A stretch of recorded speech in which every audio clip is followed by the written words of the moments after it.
Film की शुरुआत होती है दो भाई बहन से जो रात के टाइम वीडियो गेम खेल रहे होते हैं और बहन अपने भाई को सोने के लिए कहती है, लेकिन वो अपने रूम में जाने से डर रहा होता है क्योंकि उसे लगता है कि उसके रूम में एक डरावना मॉन्स्टर छुपा हुआ है। तब उसकी बहन जाकर उसके रूम की अच्छी सी तलाशी लेती है और कहती है, मैंने हर कोना देख लिया है, यहाँ कोई भी मॉन्स्टर नहीं है। पर तभी रूम का दरवाजा खुद ही बंद हो जाता है और लड़का जो बाहर खड़ा था उसे अंदर से किसी मॉन्स्टर की डरावनी आवाज सुनाई देती है और फिर सच में एक मॉन्स्टर रूम से निकलकर लड़के के पीछे पड़ जाता है। तभी पता चला कि ये सिर्फ एक मूवी थी जो कई बच्चे बैठकर मूवी थिएटर में देख रहे होते हैं। वही मार्शल और उसका दोस्त भी थी। मार्शल के दोस्त को ये मूवी काफी अजीब लगी, इसीलिए वो अपनी सीट से उठकर बाहर चला जाता है। तभी उसके पीछे पीछे मार्शल भी आता है। बाहर आते ही उसके दोस्त की सांसें तेज हो जाती हैं, इसीलिए वो अपना इनहेलर इस्तेमाल करता है। तभी मार्शल उसे पूछता है कि तुम इतना डरते क्यों हो। वो उसे ये भी याद दिलाता है कि अगले संडे हैलोवीन है और अगर तुम इसी तरह डरते रही तो हैलोवीन कैसे सेलिब्रेट करोगे, कैसे एंजॉय करोगे। मार्शल और वो एक लड़की से मिलने जाते हैं जो एक शॉप की ऑनर थी और उसकी पुरानी चीजों की दुकान। वो वेयरवुल्फ के कॉस्ट्यूम में इन्हें डराने की कोशिश करती है। अब उससे मिलने के बाद ये वहाँ से निकलकर घर जाने लगी। मार्शल अपने दोस्त को समझाता है कि उसे अपने डर पर कंट्रोल करना होगा, बल्कि तुम्हें अपने डर का सामना करना चाहिए, इसीलिए जाओ और कबूट के घर की बेल बजाओ। अब यहाँ आसपास के बच्चे कबूट से दूर रहते हैं क्योंकि उन लोगों को लगता है कि वो एक सीरियल किलर है, कातिल है। अब उसका दोस्त हिम्मत करके डोर बेल बजाने ही वाला होता है कि तभी पीछे से कबूट आकर उसे डरा देता है और वो सीधा मार्शल के पास भाग जाता है और फिर दोनों भी अपने अपने घर चले जाते हैं।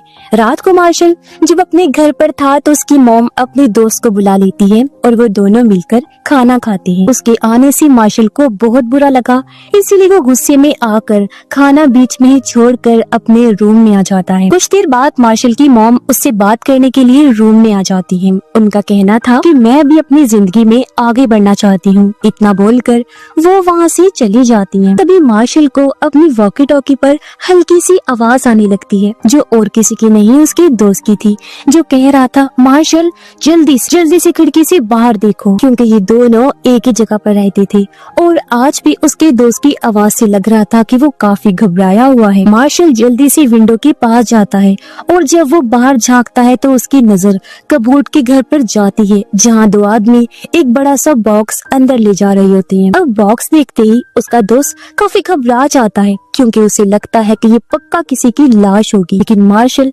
थोड़ा सोचता है और अगले ही पल उसने कहा, या फिर कोई मूर्ति या कीमती चीज भी तो हो सकती है ना, क्योंकि वैसे भी कबूट की हरकतें इसी तरह की अजीब। अब अगले दिन मार्शल और उसका दोस्त अपनी क्लासमेट से मिलते हैं और उसे कल रात के बारे में सब बताने लगते हैं। क्लासमेट उन्हें बताती है कि वो एक इन्वेस्टिगेटर रिपोर्टर बनना चाहती है बड़े होकर, लेकिन मुझे कभी भी कोई दिलचस्प चीज देखने को मिली ही नहीं। अभी लोग स्कूल की म्यूजियम में जाते हैं जहाँ अजीबो गरीब चीजों को रखा जाता है, क्योंकि आज इन बच्चों का म्यूजियम ट्रिप था, जिस बीच उन्हें एक अजीब सी अनोखी सी चीज दिखाई जाती है जो एक मम्मी थी। अब उसमें क्लासमेट एक अजीब सी चीज नोटिस करती है कि ये वाली मम्मी एक ताबूत में रखी गई है, जबकि उसके पास ही दूसरा ताबूत भी रखा हुआ है, मगर वो खाली था। इसका मतलब कि वहाँ एक नहीं बल्कि दो मम्मीज थी। तो टीचर बताती है कि दूसरी मम्मी को हाल ही में किसी ने चुरा लिया है। अब कहानी ये थी कि दोनों मम्मीज जब जिंदा थी तो एक दूसरे से बहुत प्यार करते थे। उनकी फैमिलीज उन्हें जिंदा अलग नहीं कर पाई तो उन्हें मम्मीफाई करके हमेशा के लिए ताबूत में बंद कर दिया था, लेकिन कल ही एक मम्मी को चुरा लिया गया है। और अब म्यूजियम की ट्रिप के बाद मार्शल फौरन कहता है कि मम्मी जरूर कबूट नहीं चुराई होगी।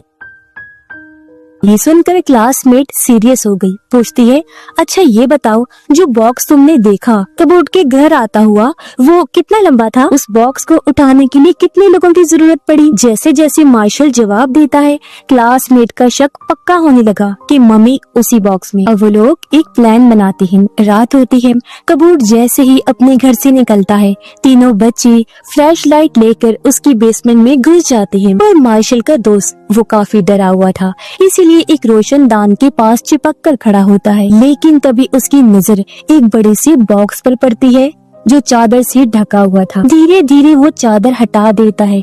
अब ये क्या चीज थी? जैसे ही वो देखता है उसके पैरों तले जमीन खिसक जाती है। ये वही मम्मी का ताबूत था जिसे देख उसके होश उड़ जाती है। तभी उसकी नजर मम्मी के गले में पड़े एक लॉकेट पर पड़ती है। वो ध्यान से देखने के लिए अपना हाथ बढ़ाता है, लेकिन तभी मम्मी अचानक से उसके ऊपर गिर जाती है। वो जोर से चीख मार देता है और फौरन भागकर मार्शल और क्लासमेट के पास आ जाता है। इसी बीच रोशनदान से आने वाली हल्की सी लाइट मम्मी के लॉकेट पर पड़ती है और मम्मी धीरे धीरे हिलने लगी अचानक से जिंदा हो जाती है। कुछ देर के बाद जब तीनों वापस बेसमेंट में आते हैं तो मम्मी वहाँ पर नहीं होती। पहले तो लगता है कि मार्शल की दोस्त ने झूठी बात कही है, पर जैसे ही वो पीछे मुड़ते हैं तो मम्मी उनके सामने थी। देखकर तीनों सीधा कबूट के ही रूम की तरफ भागने लगते हैं। मम्मी भी उनके पीछे पीछे आ जाती है, लेकिन उन्हें नुकसान पहुंचाने की बजाय वो सिर्फ मार्शल के दोस्त की टॉर्च उठाकर उसके हाथ में रख देती है, जो उसने घबराहट में वहीं गिरा दी। ये देखकर क्लासमेट को समझ आता है कि मम्मी उनके लिए खतरा नहीं है। इतने में कबूट की कार की आवाज आती है, इसीलिए ये तीनों भी घर से बाहर निकल जाते हैं। अब जब कबूट बेसमेंट में जाता है तब उसे सिर्फ खाली ताबूत मिलता है। मम्मी वहाँ से गायब थी। ये देखकर अब वो परेशान हो जाता है। बाहर वो तीनों फैसला करते हैं कि मम्मी को आर्जी तौर पर मार्शल के घर पर छुपा के रखेंगे जब तक कोई हल नहीं निकल कर आता, क्योंकि वो मम्मी इन्हीं के पीछे पीछे आ रही थी। अब मार्शल मम्मी को अपने घर पर लेकर आता है और उसे पिज्जा और हॉट सॉस खाने के लिए देता है, जो देखकर पहले तो मम्मी को अजीब लगा, लेकिन जैसे वो हॉट सॉस खाता है तो ये उसे काफी पसंद आता है। देखकर मार्शल को अपने दूसरे एक दोस्त हेरोल्ड की याद आती है, जो हमेशा ये सॉस पसंद करता था, इसीलिए वो मम्मी का नाम भी हेरोल्ड रख देता है। अब अगले दिन मार्शल की मॉम को ऑफिस का काम होता है तो वो घर से बाहर चली जाती है। मार्शल भी स्कूल के लिए निकल जाता है और हेरोल्ड को यानी उस मम्मी को घर पर चुपचाप बैठने के लिए कहता है, लेकिन हेरोल्ड घर में रुकने की बजाय बाहर चला जाता है। वहीं उसकी नजर एक बस पर पड़ती है जिस पर इजिप्ट यानी मिस्र के प्रिंसेस की तस्वीर बनी हुई थी, जिसे देखकर उसके मन में 4000 साल पहले की अपनी दोस्त के साथ वाली यादें ताजा हो जाती हैं। इसीलिए वो तस्वीर को हाथ लगाने लगा, लेकिन तभी उसके जिस्म से लिपटी पट्टी बस में अटक जाती है। जैसे बस चलने लगी, हेरोल्ड भी उसके पीछे पीछे घसीटने लगता है। दूसरी तरफ स्कूल के बाद मार्शल, उसका दोस्त और क्लासमेट जब घर पहुंचते हैं तब उन्हें हेरोल्ड यानी मम्मी कहीं पर भी नहीं दिखता, इसलिए तीनों उसे ढूंढने निकलते हैं। जबकि वहाँ हेरोल्ड यहाँ वहाँ घूमते घूमते सीधा म्यूजियम के बाहर ही पहुँच जाता है। म्यूजियम के दरवाजे पर इजिप्शियन प्रिंसेस की तस्वीर देखकर बिना सोचे समझे अंदर चला जाता है। वो तीनों जब यहाँ पहुँची तो उन्हें भी शक होता है कि हेरोल्ड भी म्यूजियम में ही गया होगा, इसीलिए वो भी फौरन म्यूजियम के अंदर आ जाते हैं। वहाँ वो हेरोल्ड को ढूंढ ही लेते हैं और चुपके से उसे म्यूजियम से बाहर लेकर आ जाते हैं। अब वो उसे म्यूजियम में तो बिल्कुल नहीं रख सकते थे, क्योंकि मम्मी जिंदा जो थी। अब तीनों उसे लेकर अपने साथी शॉप की ओनर की दुकान पर आ जाते हैं। शॉप ओनर मम्मी की लॉकेट की तस्वीर खींच लेती है, जिस लॉकेट की वजह से ही वो जिंदा हुआ था, और कहती है कि इस पर कुछ लिखा हुआ है, जिसको ट्रांसलेट करने के बाद मैं तुम्हें बताऊंगी कि ये चीज क्या है।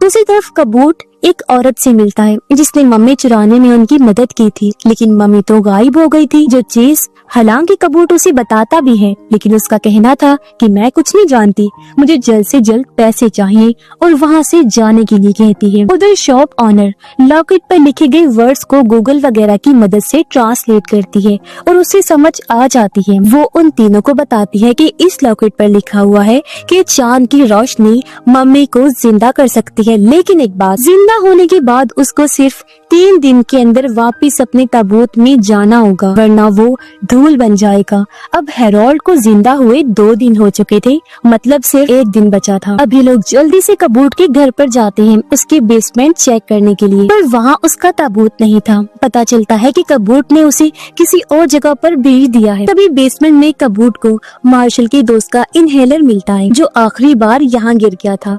इनहेलर पर उसने अपना नाम लिखा हुआ था, जिससे कबूट समझ जाता है कि बच्चों ने ही मम्मी को चुराया है। अब अगले दिन के सभी लोग मम्मी के साथ बैठकर प्लानिंग कर रहे थे कि तभी अचानक से कबूट अपनी गैंग के साथ वहाँ पहुँच जाता है और वो लोग मम्मी के बारे में सवाल करने लगते हैं। लेकिन मार्शल बड़ी हिम्मत से जवाब देता है कि वो मम्मी तुम्हारे पीछे है। पहले तो कबूट को लगता है कि ये मजाक है, लेकिन जैसे वो पलट कर देखता है तो सच में वहाँ हेरोल्ड मम्मी होता है। अब यहाँ पर मम्मी कबूट के कुछ लोगों को उठाकर दूर दूर फेंक के मारता है और ये लोग फिर से मम्मी को लेकर वहाँ से भागने लगते हैं। रास्ते में इन्हें मार्शल की मॉम का दोस्त मिला, जो इन्हें बताता है कि रूट 12 पर एक आइसक्रीम फैक्ट्री है जिसमें उन्हें ताबूत मिल जाएगा। तब वो लोग वहाँ जाने के लिए शॉप ऑनर की मदद लेने का सोचते हैं, पर वो एक फेस्टिवल त्योहार में बिजी होती है, इसीलिए सब भी फेस्टिवल में पहुँच जाते हैं। कबूट को भी पता चलता है कि ये सारे बच्चे फेस्टिवल में ही गए हैं, इसीलिए वो भी जाने के लिए निकल जाता है। वहाँ उन्हें शॉप ऑनर मिलती, जिससे वो लोग मदद मांगते हैं और वहाँ से निकलने ही वाले थे कि तभी कबूट और उसके लोग आकर उनका रास्ता रोक लेते हैं। एक आदमी मम्मी के गले में से लॉकेट खींच लेता है और जैसे ही लॉकेट उसकी बॉडी से हटा, मम्मी वापस से मुर्दा बन जाता है जैसे पहले था। तब कबूट उस मम्मी को लेकर वहाँ से जाने लगता है और ये चारों भी उसका पीछा करने लगते हैं। अब फैक्ट्री में आने के बाद कबूट मम्मी को एक आदमी को दिखाता है जो उसे खरीदने आया था। वो मम्मी को देखकर मान गया और इन्हें पैसे देता है, लेकिन उसी जगह मार्शल और उसके दोस्तों का एक ही प्लान था कि हेरोल्ड को उसकी ताबूत में वापस भेजना, वरना वो हमेशा के लिए मारा जाएगा। मगर हेरोल्ड मम्मी उसमें जाने से डर रहा होता है।